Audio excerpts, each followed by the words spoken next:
In this episode of Industry Relations, we're going to go deep into the new construction business and its impact on the housing market with an actual expert on new construction, Kevin Oakley of Do You Convert. Join us. This is Industry Relations, a podcast that's at the intersection of real estate and technology from an insider's perspective with Rob Hahn and Greg Robertson. Hello, everyone. Welcome to another episode of Industry Relations with Rob and Greg. This is, of course, the notorious Rob Hahn. And with me, as always, is my partner in crime, the fabulous Greg Robertson. Yeah, hola, Rob. Hola, Greg. I don't know how I'm getting known for jazz hands. That's not a... Because you keep that was doing never it. In my profile. Yeah. I mean, I don't know. Just be glad you're known as a fabulous Greg Robertson, not jazz hands Greg Robertson, because that could happen. I'm just saying. I just don't want to... I don't want people to, like, when I meet them, can I see the jazz hands, please? It'll be like, yeah. And anyway. Just as a heads up to our listeners who aren't seeing this on YouTube or video, neither Greg nor I are wearing hats today, because I've noticed sometimes we'll both wear hats, sometimes, on and off, but we both chose to go hatless. We didn't coordinate. Yes. No. But I think it's good. And no over-the-ear earphones, right? I'm using the That's AirPods right. because I get that that headphone hair for the rest of the day, and it's really not a good look. And like I've been investigating like actual headphones for whatever, and it's like I don't need the high quality. We're just listening to each other's voice, all crumpled up with the internet connections and whatnot. Who cares? AirPods are great, so we'll go with that. Yeah. But we have a lot of things to discuss, and today's a very special episode because we, normally it's you and me just bantering and arguing with each other, and we're not arguing, and just. Well, we're not really arguing. You're wrong, and I'm just showing you the ways exactly how you should be right. Yeah, exactly. All of those things. But I thought there was something that happened recently. I just saw on Twitter. It's let's actually bring somebody who really knows what the hell he's talking about to educate us. So let me introduce Mr. Kevin Oakley over there, here, somewhere. Jazz hands. I think the jazz hands come from just you being happier, Greg, overall. Oh, totally. The optimist of the channel. Exactly. I like that, Kev. I like that. Since when are you the optimist of the channel? I'm quite optimistic. I'm very white pill. You're optimistic on the other side of total destruction, Rob. Well, yes, but rebirth. Yeah. You're talking about this whole thing is going to be like brought down by bartering gold for oil. I mean, I don't know what the hell. But it's going to be great after that. Okay. Fantastic. All right. Fantastic. In any event, we asked Kevin to join us because the topic we want to tackle essentially is sort of new construction, as a whole, and how it impacts sort of the housing market. And Greg and I are like, we're probably a lot like most of our listeners. Like we know new construction exists. We know it's a big chunk of the market. I, in fact, bought a new construction home in my life. Okay. But we don't really understand it that well. So we thought, what, Kevin, by the way, is the managing partner of Do You Convert? He is an expert in new construction. So why don't we start off, Kevin, with a little bit of intro? Because again, I don't know how many of our audience knows you and your background, your work. Yeah, and just for some additional context, I know we were talking about this offline. When right around COVID and during some of that time, we had a person on, and I forget his name, talk about mortgage. And the mortgage market, and I got such a great feedback because a lot of our listeners, as Rob said, didn't really know about that. I mean, we're all kind of like resi geeks, I guess you would call it. So, really come base level with this, Kev. I'm like, I know there's the new homes market, there's the existing homes market, and what's the differences, and how does that factor into the whole economy and everything else that's going on here? But really base for us, man. Yeah, you bet. So first of all, my background comes from, I've worked for 3 different home building organizations, a $2.5 billion private company that did about 8,000 homes a year. Then I went to work for a smaller family-owned custom home building company in Pittsburgh, Pennsylvania for 8 years. And then my last round as an actual home builder was with NVR which is, I believe, $8 billion revenue organization, public company. I ran 2 home building divisions for them. I come primarily from sales and marketing and consumer psychology, but I've been involved in all aspects of the business as a builder. And then Do You Convert, we partner with home building companies across the country, just over 75 of them, who collectively are going to approach $30 billion in revenue this year. In 41 different states. And we're talking to someone in Hawaii, so hope to be doing a little scouting trip out there 42. soon. Right on. Yeah. All right. Exactly. So you know this space incredibly well. Why don't we just start with like Greg said, what's new home versus existing home?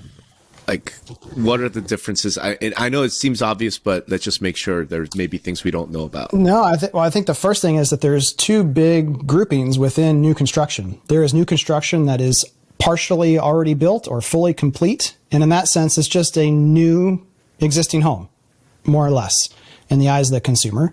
And then there is what we call a pre-sale product, where the consumer is making all the selections, doing all the choices, and then over the course of, unfortunately, during the pandemic, what feels like 5 years, we'll build your house and ask you to change materials 3 times because we can't find it, and tell you that it might take a little bit longer. But going through that entire build process.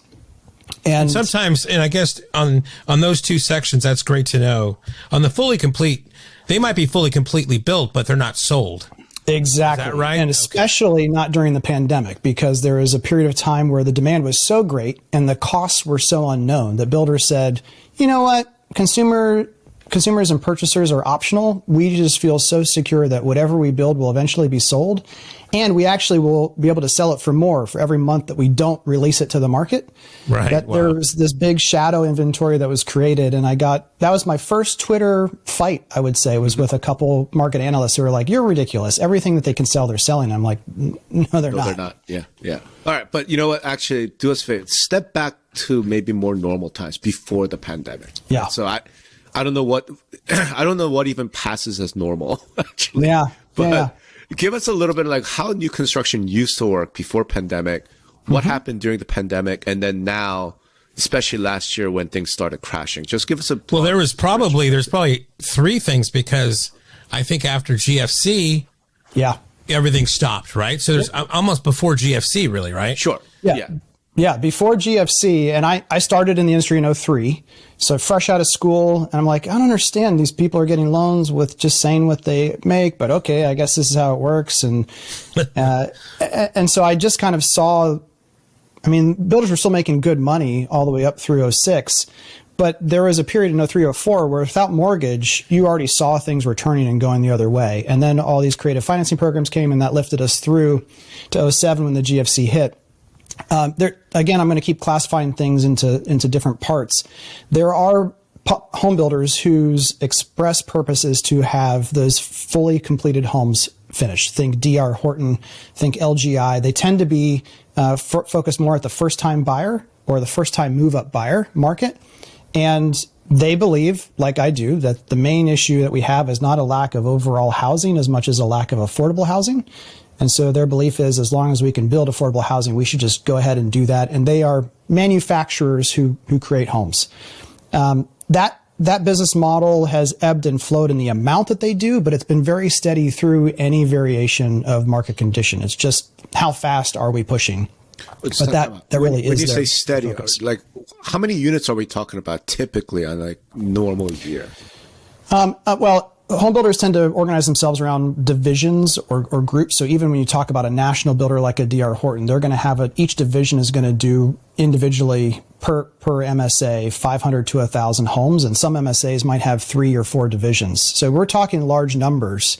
But when the market changed, that particular builder profile just said, we can afford to build a little bit slower and save on costs because the demand might not be there. Or they're saying pedal to the metal.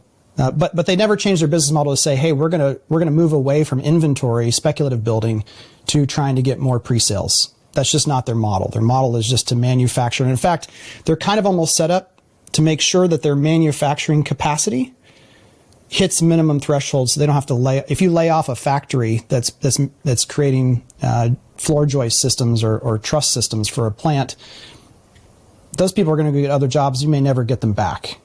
So that's one category of home building company is they're production builders. Sometimes you'll hear them mentioned. They're manufacturing organizations focused on. I guess what I'm curious about, Kevin, is just, again, as an expert in this particular segment, like, yeah. Nationally speaking, roughly how many of the production builders units are we talking about in a normal-ish type of year? Yeah, you're talking, and now they'll do both multifamily and single family, but you're talking anywhere from $1 million to 1.5.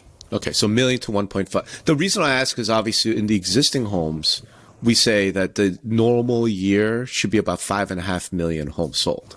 Mm-hmm. So it's roughly a third. I mean, to like a fifth to a third quarter. Yeah, something. Yeah. Now, multifamily, to me, it's hard to throw them both together because it's very different profiles, very different types of development, platting, all the things that go into it. So I tend to think more about single family, which is going to be under right around $1 million ish on its own typically. Okay.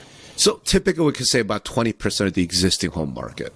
So like when AR says 5.5 million, the production new home builders would be roughly around $1 million. I think that's a pretty reasonable. And again, the part that makes it confusing is you've got some that are sold and some that are just being built without a customer attached to it. So, okay, yeah, that's an important distinction. So it's not, Rob, it's not $1 million sold.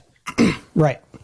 It's $1 million built, and that's the ebb and flow, and that's one of the reasons why you're seeing new home companies respond faster in terms of price reductions, concessions, creative financing opportunities, because they have to react to what has been constructed. Yeah, we're going to get to that. All right, so that was sort of normal. What happened during the pandemic with the production guys?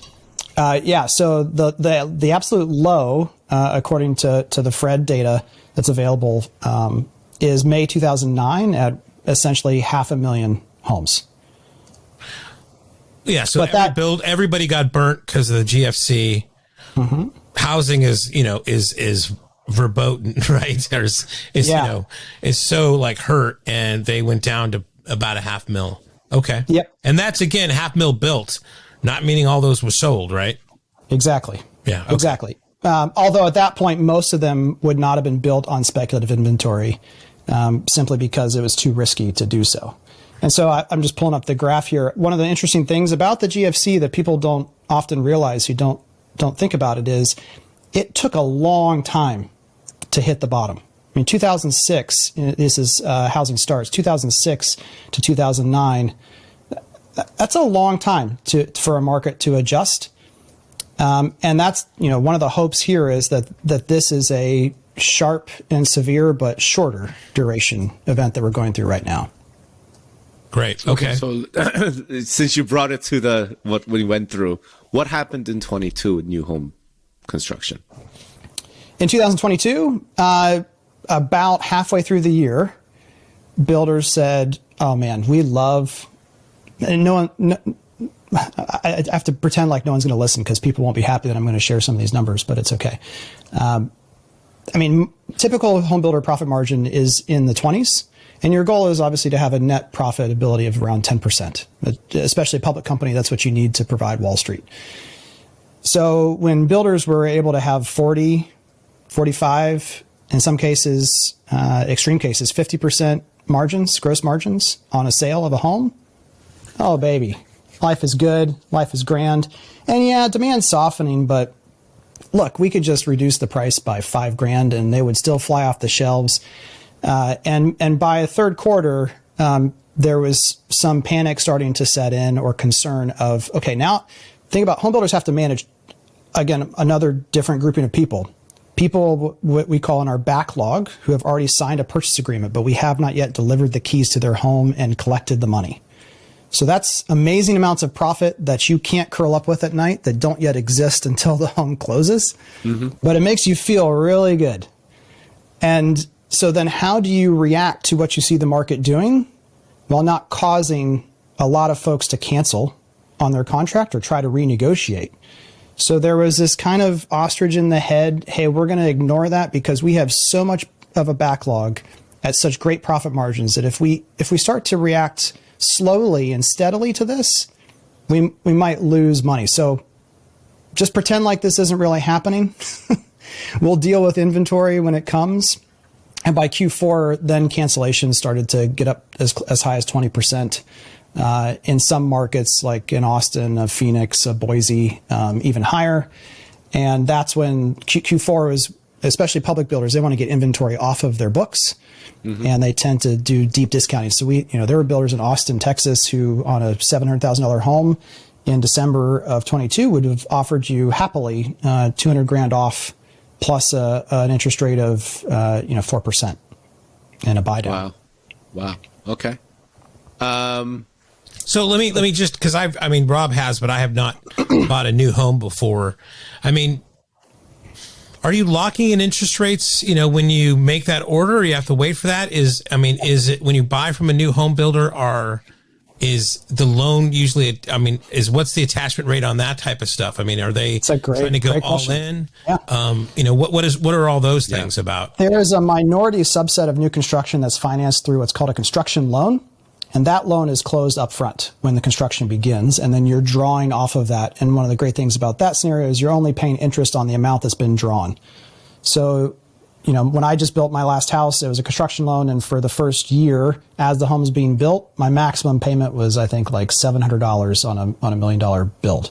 So that's the minority, though. Most of them cannot be locked until you get within around 60 to 90 days without paying points or some other fees to extend that rate lock. So that's a cancellation coming through, right? You sign something, or whatever it is in an October of 2020, 22 or whatever, and then, or I guess depending on the time, and then boom. Yeah.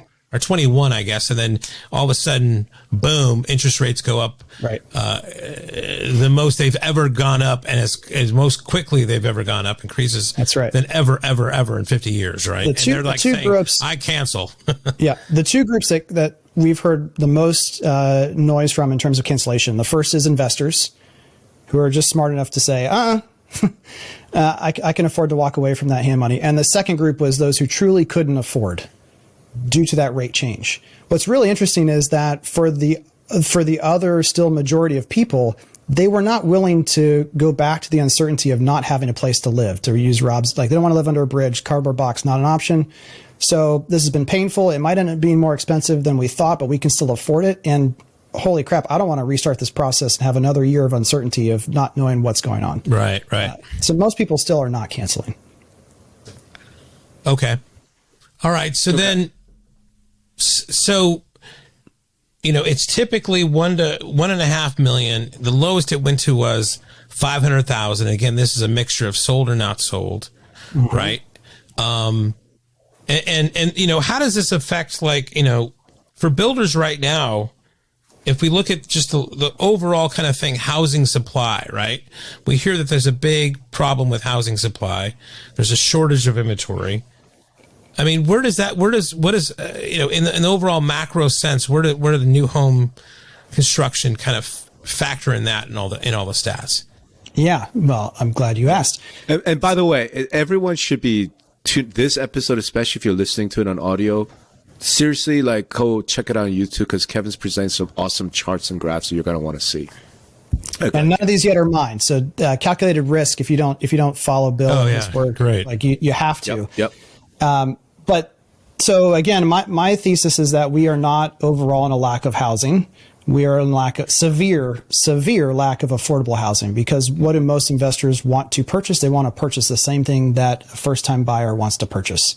And I'm not trying to start a fight between what should or shouldn't be allowed to happen. It's just a fact that in most places in the country right now, Greg, if you gave a home builder the land for free, which typically accounts for 20 to 30% of a builder's cost in the final, what I put on that property. If you gave that to me for free in most parts of the country, due to zoning, restrictions, rules and regulations, and or customer preference, I can't deliver what someone wants to live in for less than $300,000. It's just not possible, even if I got the land for free.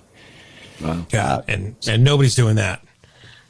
And very few people are doing that. There is a little bit of that going on in some places, but it's very, very, very rare. What I think is most interesting about this chart in particular is the months under construction, because construction is always the bullwhip effect, which I think, Rob, you've talked about before as well on your shows. The bullwhip effect of, if you snap a whip and the wave, the peaks and the troughs, it's the most severe. And that's why I think housing has been the thing to, like, you never thought inflation was transitory if you're a housing person, because to me, it was the most clear and transparent impact of what inflation was really doing. But builders have to think 3 years from now, should I buy that land today to go through the approval process to try to bring it to market in 3 years? And then it's going to take me another year-ish to build the homes on it. And then I can start making money. So then when you saw that blue line, which is the number of months currently under construction. Can you bring that back, actually, Kevin? Yeah, you bet. Yeah. When you look at that blue line, it's like, holy smokes, the amount of noise in the system has never been worse. In that I can't get all these homes finished for the customers who have purchased them or just generally because materials and labor are still in such short supply. Mm-hmm. It's getting better. So let's look at this chart for a second. Let me just ask you. The big dip, that's obviously 20. So, COVID, lockdown. So obviously construction just comes to a halt, more or less. Yes. Right? Yep. Okay. But it almost immediately starts picking up. I mean, so that's when various state governments were like, hey, real estate's essential, construction's essential, something like that. Go back to work. Yep. So they start building, and it's this straight line up and to the right. Yeah, I'm switching charts on you, which I apologize, but this is from our friends at Home Builder Data, and you can see the full trough here. What's interesting about this is not permits, this is not sales. This is just website activity is the red line on builder websites, and blue is conversions. So that visitor going to a website and then saying, I would like more information on a home or this community. And you can see that the whole thing recovered before April. Like we were kind of back to where we needed to be.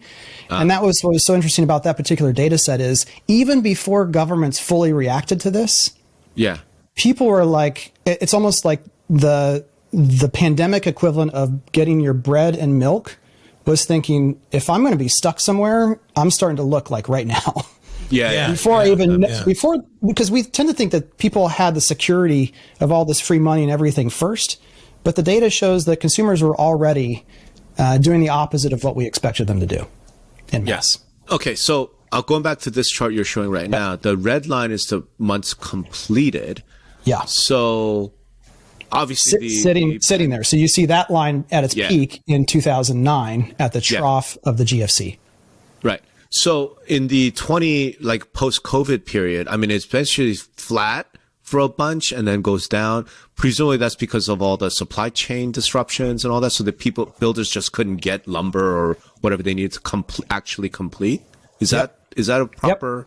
All right. Yeah. Well, as soon as it was completed, it was gone in that time frame. Yeah. Right. Okay. So starting in looks like January 22, that completed line starts to creep up and pretty sharply, except the under construction's even sharper. Like, what's the story there? How do we interpret that?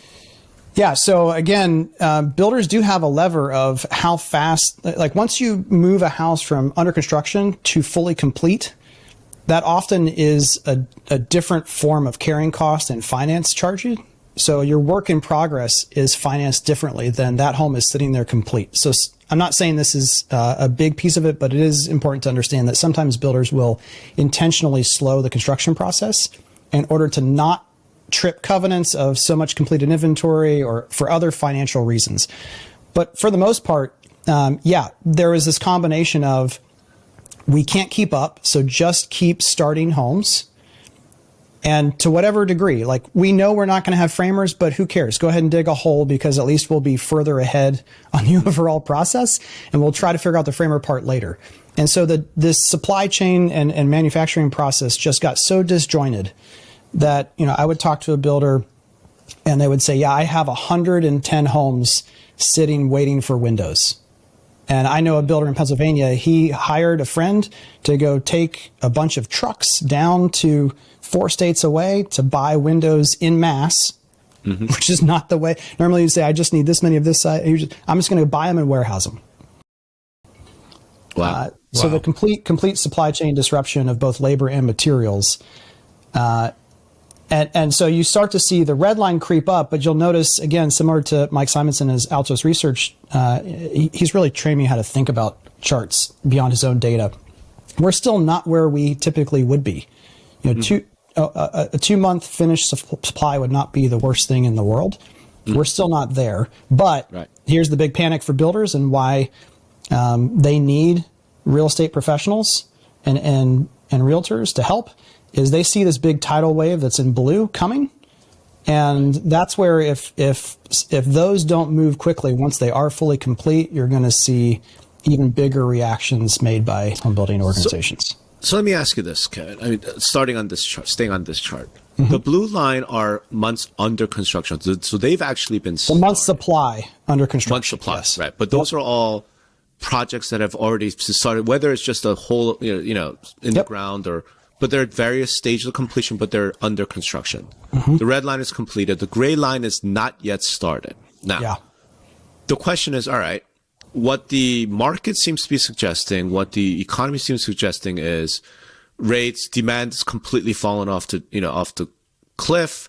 Forget it. Like housing is dead. All these guys, all these people on YouTube, all these economists are like housing collapse, the crash, blah, blah, blah. Okay. Yeah. What's the chance that those not yet started never get started? Like, what is it for a builder to say, okay, so I've got roughly 2 months of inventory that's quote not yet started, right?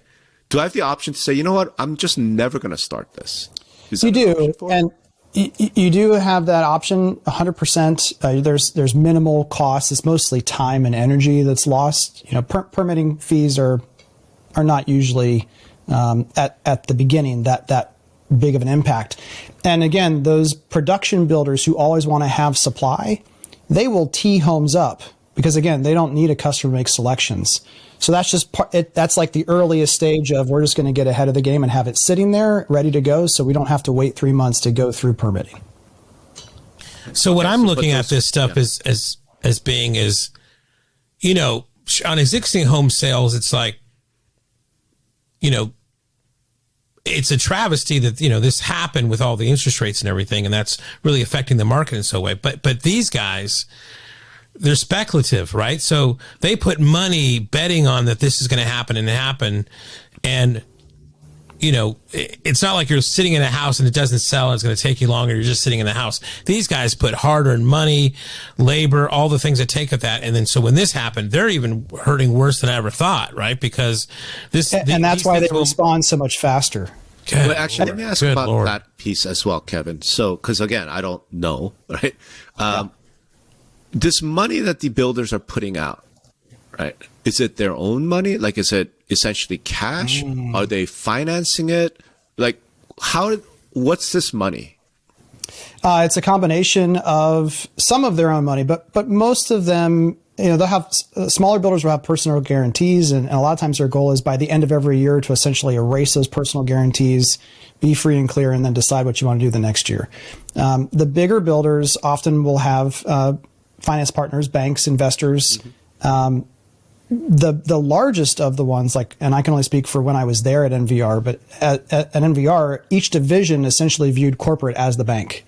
So they had $1 billion in cash, $2 billion in cash, and each division manager would say, hey, I think we should build a neighborhood here, and here's the potential return, here's the market. You should loan some of that $1 billion to me, please. And someone in Virginia would say, no, I can use that money better.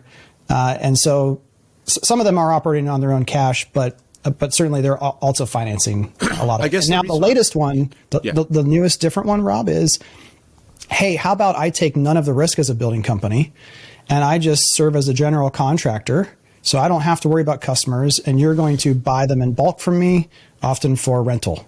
Right. So I didn't want to touch the BTR trend yet. I wanted to get to the basics of the reason I was asking is if it is financed, right? So let's say I'm a builder. I put in 10%, 20% of my own money in as equity. I go finance the rest. Are those fixed loans? Or are they floating? Or like what's... The reason I'm asking is because the impact of the interest rate increase on builders, not on consumers, we already know. Yes. Yeah. And that's it will vary. And again, I may not know the answers of how every builder would do this, but from my time, it would vary depending on whether that home is sold or speculative. So again, there's going to be different rules and variations of, we'll give you some money to lend here at this rate, and that might be variable for your work in progress. But if you have a signed contract, then all of a sudden that gets viewed at as essentially not being on your books by the banks. Okay. Because there's just like having a renter for a rental property. Okay. It doesn't necessarily count against you the same way. So speaking only of the production builders you mentioned, the guys who just build, I don't have a customer, I'm just going to get ahead of the curve. Most of those guys, is it safe to say that they're on a variable rate financing? To some degree, the answer would be yes. It's going to be varying degrees, but some degree, yes. And because then those guys have seen their cost of borrowing double. Or they will very soon. They will. Right. Very, very soon. Because rates obviously went from whatever, almost nothing to heading towards 5%. Okay. Yeah. Right. But here's the craziest part. Oh, sorry. No, go ahead, Kev. The craziest part is right now, a whole bunch of them feel great about their life because they have a ton of cash from closing a year and a half worth of inventory at double or triple their typical margin. The big question is, will they return with the higher interest rates to continue to build speculative inventory? So again, there's the ones who always do that, but there's a much bigger overall number of people who switch to doing more inventory and less pre-sale. And again, in the GFC, what happened is all those people who had the optionality said, no more inventory, pre-sale only. And that kind of mirrors a little bit, Rob, of like what we were talking about last week of like, hey, if you've got a lot of equity in your house and if you're at 3.5% mortgage, right, you're not going to move, right? I mean, in this case, what Kevin's talking about is like, okay, you're a builder, you made a shit ton of money in the past, past life, and now you're thinking, am I going to build? Right, because now it's not as favorable of a climate to do so, right? And, no, you're right. And you're sitting on that inventory. And then the second observation I'm making is that these bigger companies, if they have the cash available and they've already gotten favorable terms on that or whatever else, it's not such a for them to build is not such a big thing. It's just like, is that inventory going to move because of all the other shit going on? Because people can't afford to move in. People can't afford to buy their product, really, right? Right. Yeah. Yeah. But this is why I wanted, gets to the core of like what I was really interested in. I wanted Kevin's take on it, which was last week when we were talking about existing homeowners, right? I mean, my overall thesis was no one would sell unless they absolutely had to, right? Death, divorce, some reason that says I absolutely have to sell because it's the worst market to be selling anything in. So, and we see that reflected in stats to some extent, right? And this is why I wanted Kevin's take on it. If you go to like EPB macro research, right? I think Eric Basmagian does an amazing job. What he points out is, right, the month's inventory of existing homes is super low. It's like almost near all-time lows. I think it's like 1.9 or some crazy number. And that's the number that NAR tends to reflect. But if you look at new construction, it's actually like 8. It's actually above the balance point. So there's almost too oversupply for new home construction. And that's my what I'm trying to reiterate is that has yet to be fully felt. Like, again, I talked to my builders and they would say, I'm really concerned because we're going to have 40 inventory homes that might all become fully available and complete in September. But then I talked to them the next month and they're like, yeah, not yet. It'll be November. And it just feels like Q1, particularly the end of Q1, is when every builder will no longer be able to keep their head in the sand because a lot of that stuff is going to be done and out there. And there's no more Q1 of this year. Yeah, Q1 of this year. So if you're talking about all this, and I know it's like, we do not give financial advice on this podcast, but I mean, oh, hell no. Is there, yeah. Is there a good time to buy, new home sales? I mean, are discounts coming? I know there's already giving some, I've been hearing that there's, giving concessions, right? Because I think what it is, they don't want to give they'll give concessions, but not on the total price or something, or maybe like as you said in the beginning, maybe a more favorable loan or something like that, right? Yeah, I think you should ask, and now is a good time. The thing that's interesting is we finally in new construction are going back to the same question that I think every realtor asks their client, which is how long do you plan to be in the next home?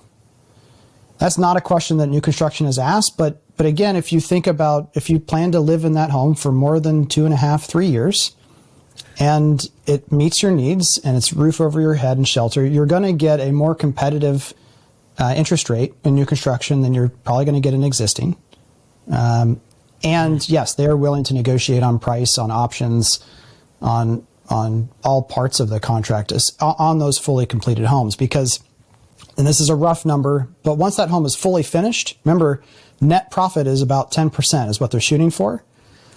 Every month that a home is completely finished, the maintenance, the utilities, everything, the borrowing costs, it's roughly 0.7 to 1% against that profitability number. So you cannot hold on to that home for very many months and still, you're building for practice, as we say at that point. Right. I mean, so it's, it's the same date the rate, love the home, right? I mean, that type of thing a little bit. Yeah. Yep. And a lot of builders are also, through their mortgage partners, are offering free one-time refinancing in the next 3 years as well. So if you believe rates will go down, then that's another great opportunity. Oh, right on. Okay. So the next question I have is this. All right. So we have this 8 months of inventory for new construction, maybe 2 months for existing homes. Given what's coming in 2023, I think the expectation is we should not expect to see a whole lot of existing home inventory come on the market. We hope. We're hoping. We're hoping and praying over here, because that's our savior. Because if there isn't availability on the existing side, it's going to help us a lot. Oh, right on. Okay. Right. Existing side, I think it's fair to estimate, unless something really changes the macro environment, there are a whole bunch of homeowners who are sitting on 2% mortgage, 3% mortgage, or they're entirely paid off. And they're like, for us to move, you know what I mean? Like, even if we sell our home, because, like Sonny and I are in this, like, we got this, we're not looking to move by any chance, but we're getting hammered by phone calls, right? Like, hey, you should move and blah, blah, blah, this and that. It's like, we would end up moving to a smaller house and end up paying more because of the rates. So we think existing home inventory should stay very, very low. Mm-hmm. We have this 8 month sort of new construction. And the question I have is, all right, at some point that's going to get built. At some point, the existing inventory that the new builders are like worried about, oh my God, I have this, and I have to sell it. To your point, I can't just hold on to it, right? They'll do the incentives, et cetera, and they'll clear it out, right? Yep. And the question becomes, will they then start ramping up building? Or do they say, hey, you know what? The cost of borrowing is way high. Our cost of capital, it's just not worth it. Let's slow down the building, slow down the new. And there's a little bit of data that I saw suggest that based on like building permits for last year, like dropped something like 40-50%. So it's almost like new home construction activities dropping. And we may see where home builders just go, hey, I know we're sitting on a whole bunch of cash. We made a bunch of money during the pandemic years. Let's just hold on to it. Stop building. Stop investing in new. Like, what's the proper way of thinking about that? But before he answers, I mean, it sounds like there's a correlation. If there's low supply in existing homes, that makes a new home product more compelling. And then on top of that, if they can offer incentives and also lower interest rates and everything else, that even makes that product even more appealing. So there's a lot of, it's like a freaking 4-dimensional chess game these fuckers got to play. Yeah, that's why I know where to deploy their capital, right? I mean, good Lord.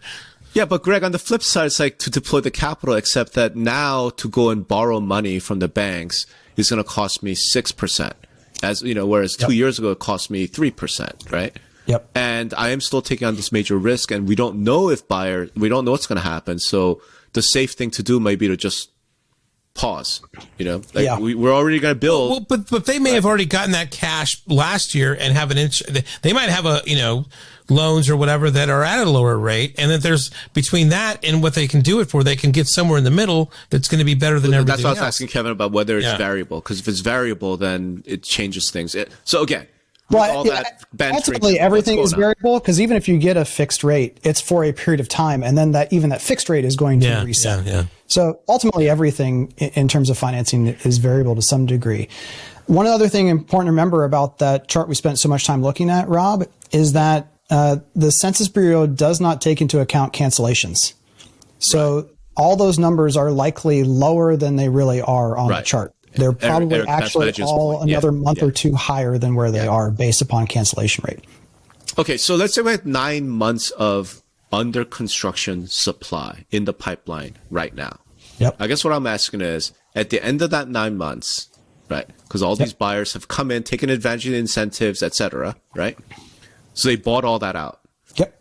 How many months do you think we'll be seeing for new construction, under construction inventory in, say, September of this year? I'm going to answer it a different way. I'm telling you that the vast majority of home building companies will not start additional speculative inventory to replace what is sold off. And they will revert to exactly. I just don't, because remember, month supply, it's hard for me, is there's two parts that we don't really think about. The second, which is that demand could just change and then suddenly the month supply drops. But it's not because you know the number of homes change. It's just they're moving off faster than they were. Right. So yeah, most of them are not going to do that. They're going to shift more towards like a GFC mindset of, I need a customer attached to this contract, because then my finance costs are lower because there is a customer attached to it. And so then, and again, just like cancellation rate on that buyer profile who's going to go through the whole process with you and is making a decision for a longer term and getting exactly what they want, they're less likely to cancel. They're just not, and that has to happen. That's the healthy part of all this, Rob, is if we just skipped on over to kind of just finding normal again. You know, the best part of the GFC was resetting land prices, resetting labor prices, and resetting material prices. And so if we just skip through all this process and continue on, the industry is not going to be healthy at all on the other side of this. Even if numbers kind of get back to normal, it will not be a healthy industry. We'll still have to do the work eventually. Okay. So what's your expectation for 23 for new construction then? I mean, do you see this reset coming? Where, in other words, okay, they've already committed to building. They have to keep those people employed. To your point, if they stop some of that, then you lose a factory, right? Yeah. And then maybe you never get that back. So they'll maintain some minimum level of construction, but most home builders, especially the production side, like, yeah, we're not doing any more, right? Let's just sell out the stuff that we've committed to building. We're not starting anything new. So those high volume production builders, their first chess move is to say, you know what? Fine, build the homes for practice. What is the least amount of financial revenue profit we can get off of this, but let's keep the machine rolling and try to renegotiate, again, to get in our time machine and just say the land that's going to be a community in 3 to 5 years, let's renegotiate that as hard as possible, but let's keep things more or less moving.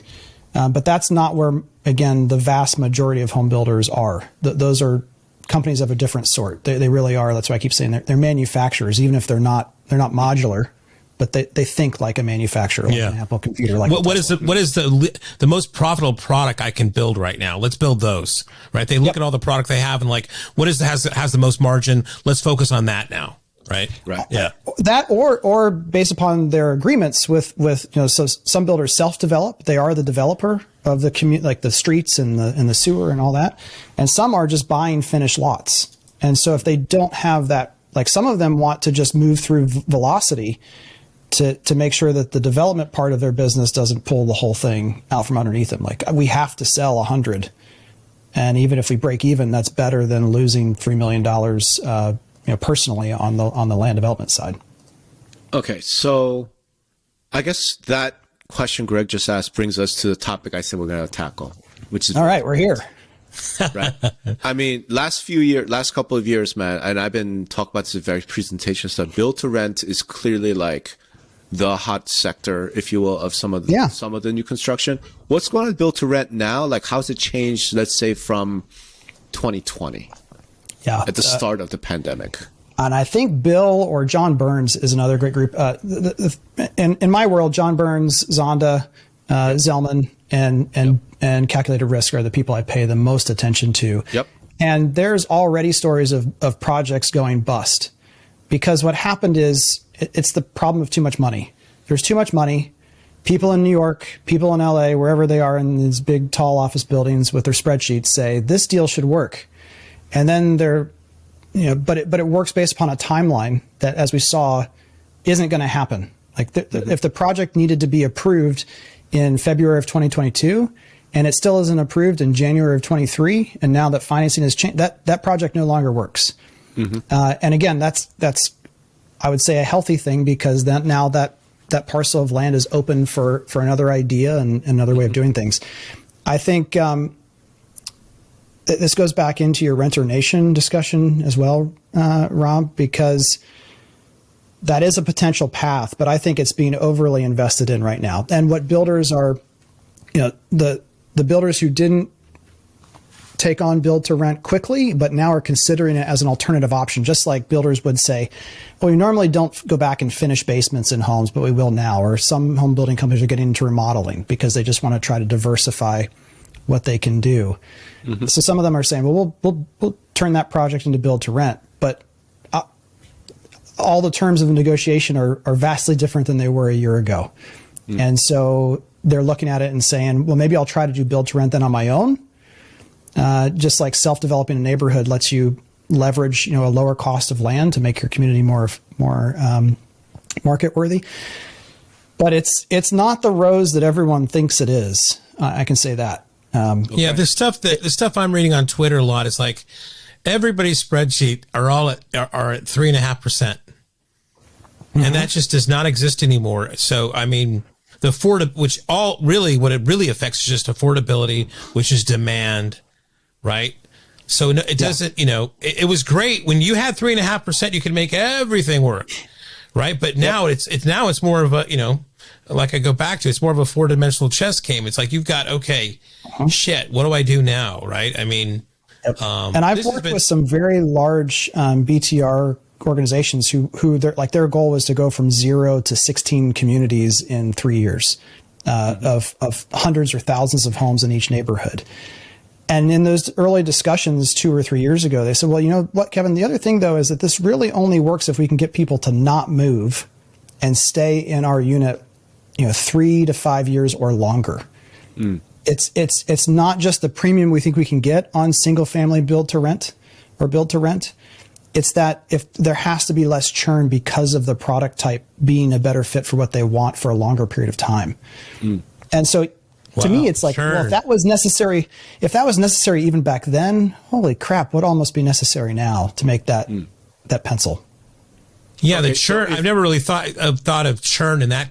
I guess you lose a month here, you lose a month there, you lose 2 months or 3 months on whatever type of product. That adds up, right? That adds up. Yeah. Okay, so I guess what I'm wondering then is, like, at a macro level, what I'm hearing is something like this. All right. As here we are in January of 2023, right? There's a pretty significant oversupply of new construction. No, I mean, most of it under construction.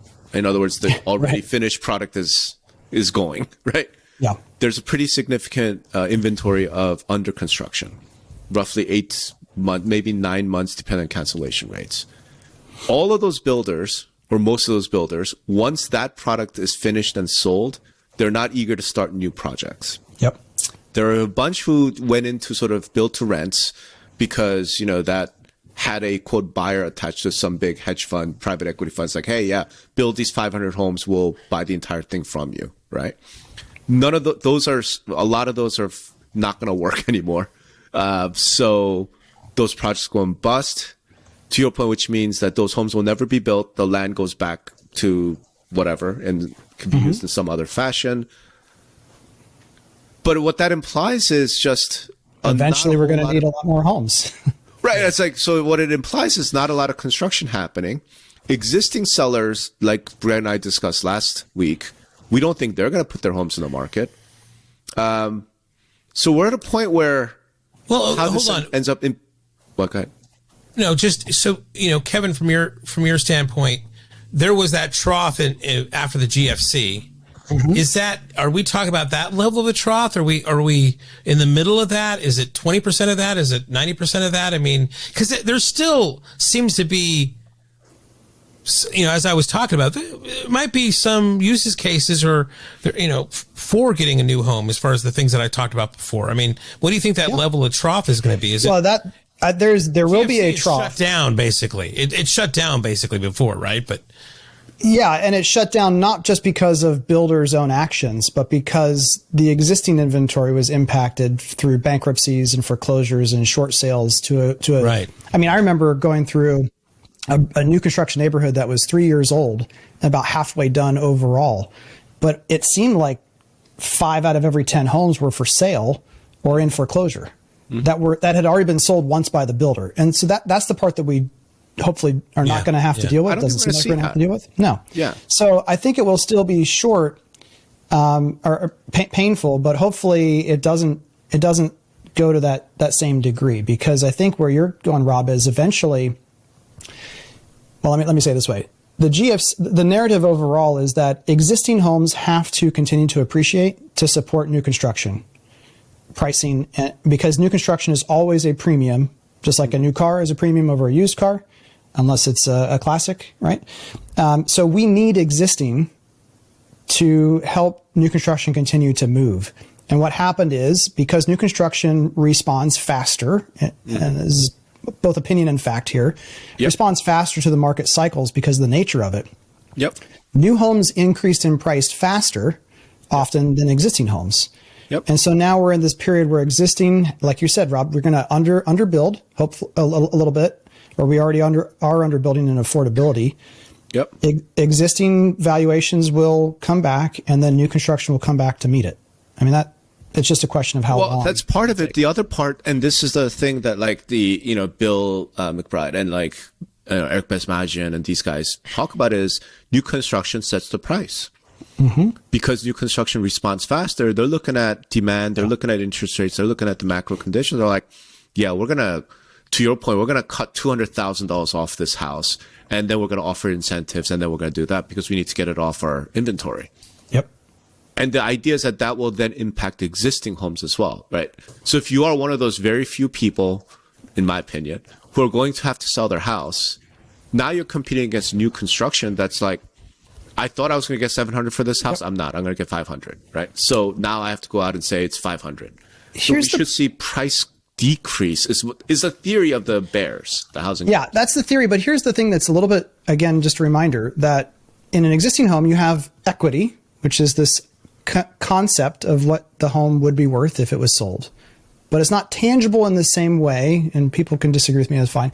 It's not tangible in the same way as I just paid a framer and a lumber yard X amount of money, and that is my cost. Right. So like there is a real, I'm not just losing equity or potential profit, I'm going negative, that a home builder has that pressure. Right. And that's why they're not going to just say, well, I just lost 20 grand on that one. Let's build another for the future. Right. Right. Right. Right. So I think what that's driving for me is that even if new construction supply right now seems high, because they're going to be flexible, they will drop their price. Right. They'll clear out their inventory. The new construction guys dropping the price will then reverberate through the existing home markets, right? For the people who do end up having to sell, they're like, yeah, you know what? I'm not going to get what I thought I was going to get. A lot of them will be okay with it because they have the equity, or they're dead, or whatever, or they're divorced, and it's like, I don't give a shit whether I make any money on this. I need to just get away from this, my ex spouse, right? I mean, that could happen, but it should drive prices down. And the housing bears, their whole thing is price going to collapse 30% this year. Housing price declines have already begun, blah, blah, blah. And I'm like, at least for the last year, I'm looking at all the charts, like sale transactions are down. Yeah. Because buyer demand is there. Prices are still up, like 4%, 5% year over year.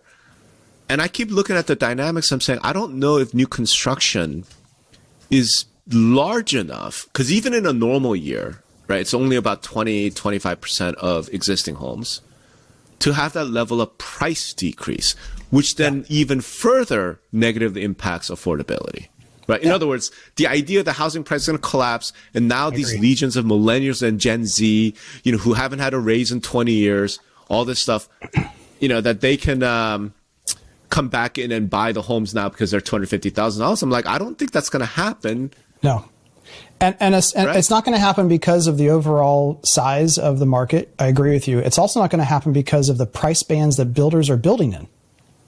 So again, you pick any suburb in the country and you look at new construction compared to existing that's 5, 10, 15, 20 years old. They're different price buckets. I mean, and still, if you looked at that total available 2 month, one to 2 month, like none of that's under 300. If the home is around 300, under 300, it's gone, or will be gone very soon, even in the new construction world. Right. All right. I know we have. God, I can't believe we talked for like an hour on new construction. See, I told you it's a lot more. We got to have Kevin. We got to have Kevin back on. This has been great. Yeah. Thank you so much, man. And I just want to say thank you to both of you and to the existing home world in general, because we can maybe be a little bit of a future indicator to some things like we talked about today. Yeah. But when things are boring in my world, it gets really interesting in yours. And so I've really enjoyed getting to know more about your world as well. All right. So where do people find you if they want to know a little bit more about what you do and your perspective on the industry? You bet. Just Google Kevin Oakley. Worked very hard on that. That'll show up in number one. Go to doyouconvert.com, LinkedIn, Twitter are my two happy places if you just want to message back and forth. All right. Hey, Kevin, thank you so much for your time. We'll definitely have to have you back because, as this year develops, we'll see how the housing market develops and how new construction plays a role. And you are, at this point, our in-house, like our favorite resident new home. If that means I get an invitation to LobbyCon, I'm good with it. Absolutely. Oh, absolutely. Absolutely. Yeah. Thank you, Kevin. And, great. Thank you, Kevin. Thank you, Greg. Thank you, listeners.